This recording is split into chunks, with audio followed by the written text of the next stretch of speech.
You're making those less than thrilling tasks a little more palatable by linking them to something enjoyable. Hollins even suggests making a list. Temptations in one column, obligatory tasks in the other, and then brainstorm ways to combine them. That's such a clever idea. I'm going to try that. But sometimes, even the promise of a reward isn't enough. Sometimes we get overwhelmed. Welcome to Witter. Who Has Time to Read? The podcast that brings deep dives for busy minds. Listen to AI hosts Jane and Dane and get ready to unpack the world's most captivating books in just a fraction of the time. Whether commuting, working out, or just squeezing in a quick break, we deliver key insights, thought-provoking themes, and takeaways you can carry into your day. Don't forget to like, subscribe, and leave a comment. Plus, use our links in the description to purchase this book. Your support helps us bring more engaging book discussions to you. Listen and follow us wherever you get your podcasts. Who has time to read? You do, with Witter. Okay, so you know how we all have those projects, those to-dos that just seem to linger forever? Oh, absolutely. Those things that haunt the back of your mind. Right. Like that screenplay you started or that website redesign that's been on hold for months. Yeah, or even just that half-put-together bookshelf gathering dust. Yeah. We've all been there. Exactly. And that's what we're diving into today with Peter Hollins' book, Finish What You Start. It's all about turning those intentions into, well, realities. You know what I find interesting? Most people think productivity is all about lists and deadlines, that sort of thing. Yeah, just power through it, right? Right, but Hollins, he goes deeper. He's saying we need to understand why we start things, but don't finish them. It's like he's giving us the cheat codes to our own brains, figuring out those psychological roadblocks. I love the cheat codes for productivity. Speaking of which, Hollins uses a pretty cool analogy to explain his whole following through concept. Oh, right. What was it? He compares it to giant robots in anime. Oh, yes. Those massive robots formed by the smaller ones, like Voltron or Power Rangers. Yeah. Each with its own, special function. Exactly. And Hollins says following through is similar. It's this fusion of different elements.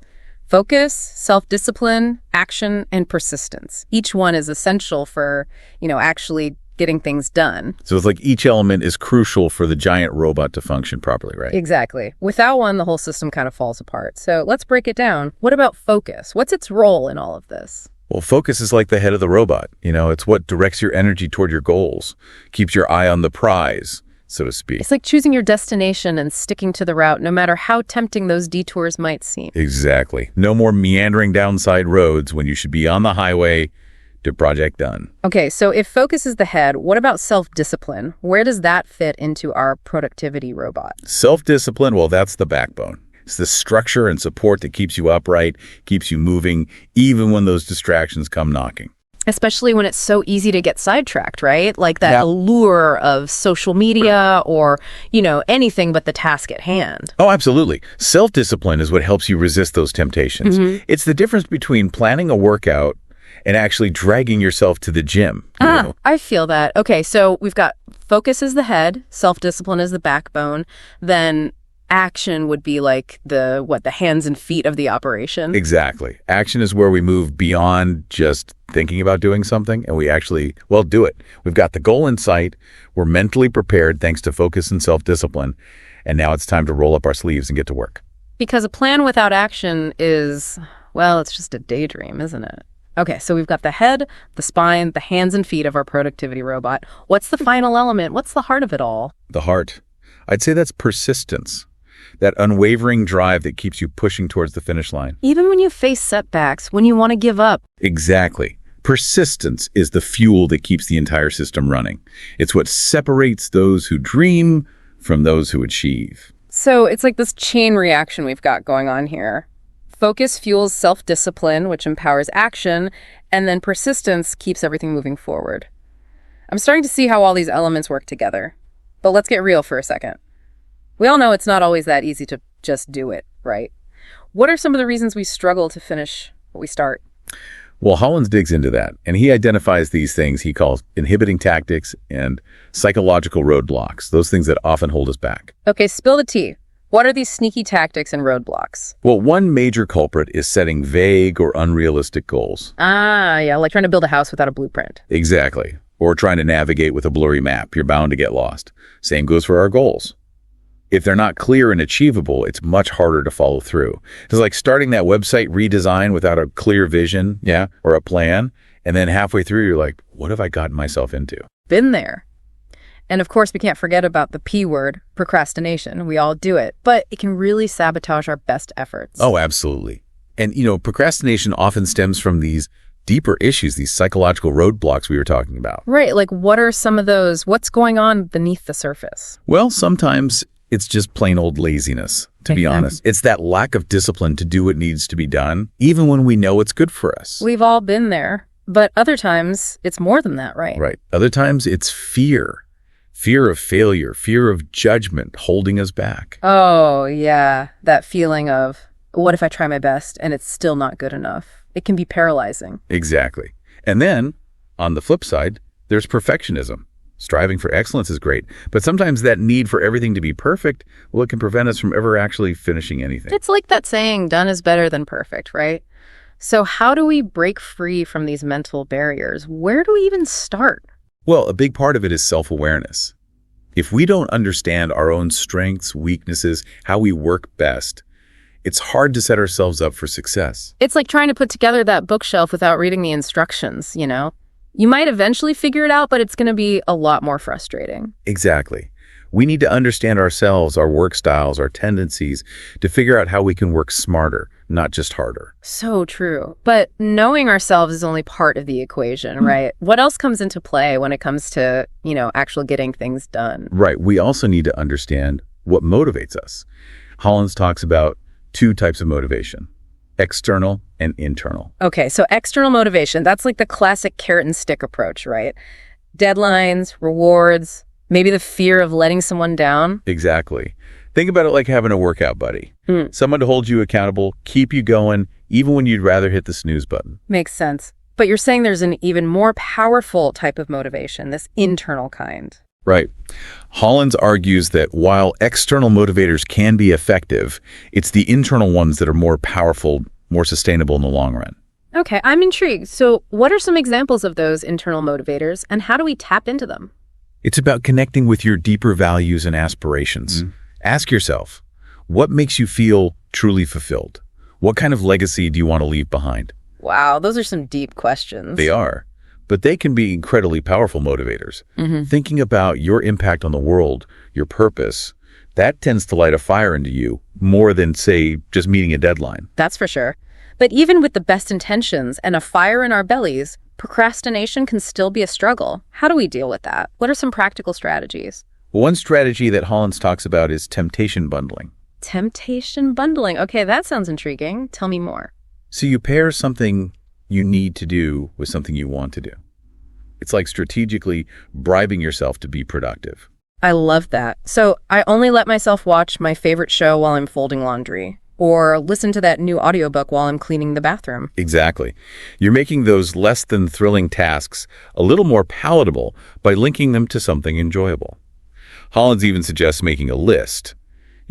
Temptations in one column, obligatory tasks in the other, and then brainstorm ways to combine them. That's such a clever idea. I'm going to try that. But sometimes, even the promise of a reward isn't enough. Sometimes we get overwhelmed by the sheer size of a task. Oh, absolutely. That feeling of where do I even begin can be paralyzing. Exactly. And that's when procrastination creeps in. Right. And Hollins addresses that too. He says that instead of trying to climb Mount Everest in a single bound, start with a gentle hike in the foothills. Break it down, make it manageable. Exactly. Break down those overwhelming tasks into smaller, more manageable steps. I love that. It's amazing how much less daunting things seem when you take that first step. But what about when you need a little extra push to get started? For that, Hollins suggests a little productive paranoia. Productive paranoia. Okay, now that sounds kind of intense. It's about channeling fear in a constructive way. Ask yourself, what could go wrong if I delay this task? Let those potential consequences motivate you. So it's like a mental fire alarm, a little jolt to snap you out of complacency. Exactly. But don't worry, it's not about living in a constant state of anxiety. It's about using that fear strategically to overcome procrastination. I like it. So we've talked about the internal battles of motivation and procrastination, but what about the external factors that affect our productivity? Oh, right. Our environment plays a huge role. Exactly. Like creating that no distraction zone we mentioned earlier. I am ready to transform my workspace into a productivity sanctuary. What are the key elements? It really is about minimizing distractions, right? Think of it like trying to meditate in the middle of a rock concert. Ooh, yeah, not exactly a recipe for inner peace. Exactly. Our minds are constantly being pulled in different directions, especially in our hyper-connected world. It's no wonder we struggle to focus. So true. If my desk is cluttered, phones buzzing, notifications popping up left and right, forget it. I can't get anything done. Right. It's about creating that space where you can actually think, where you can focus without being bombarded by all those external cues. I hear you. But even when I manage to escape those distractions, I swear sometimes my mind just drifts back to them anyway. Oh, I know exactly what you mean. That's actually something Hollins talks about, this idea of attention residue. Attention residue, what's that? It's like even after we switch tasks, part of our mind is still stuck on that previous activity. It's like that feeling you get after you finish a really intense movie. Yeah, you're physically present, but mentally you're still kind of in the story. Exactly. And that attention residue, it can really take a toll on our productivity. We're not fully present, not giving our all to the task at hand. So how do we combat that? Hollins talks about single tasking, really dedicating your full attention to one task at a time. Single tasking, huh? In our world of constant multitasking, that feels almost revolutionary. It does, doesn't it? But it's about quality over quantity. You're minimizing that residue, maximizing your focus on each individual task. Right. So instead of juggling a million things at once, we should try tackling them one at a time. Exactly. And Hollins recommends batching similar tasks together. So instead of constantly switching between, say, emails, phone calls, and working on a presentation, group those activities and tackle them in focus blocks. So it's like creating an assembly line for your to-do list. I like it. Okay, but even with the best systems and a distraction-free zone, there are always those pesky tasks that, I don't know, they seem important, but they're really just energy vampires. Oh, absolutely. Those sneaky energy drainers.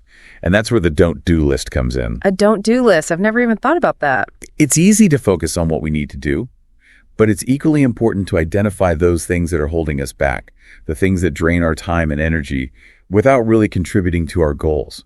So what kind of things go on a don't-do list? Give me some examples. Think about those meetings that could have been emails, We're getting bogged down in unnecessary details that don't actually move the project forward. It's about being mindful of how you're spending your time and energy. It's like decluttering your schedule instead of just your desk. I'm all for that. But what about those times when we overthink things? We have the best intentions, we've got our plan, and then we get stuck in analysis paralysis. Oh, I've been there. That's where the 40-70 rule can be super helpful. The 40-70 rule. Fill me in. Hollins borrows this from Colin Powell, who said that when you're making a decision, you should aim to have between 40% and 70% of the information you need before taking action. Okay, so not too little information, but not too much either? Exactly. Any less, and you're flying blind, right? But any more, and you risk getting bogged down in the details, maybe missing opportunities. It's about finding that sweet spot.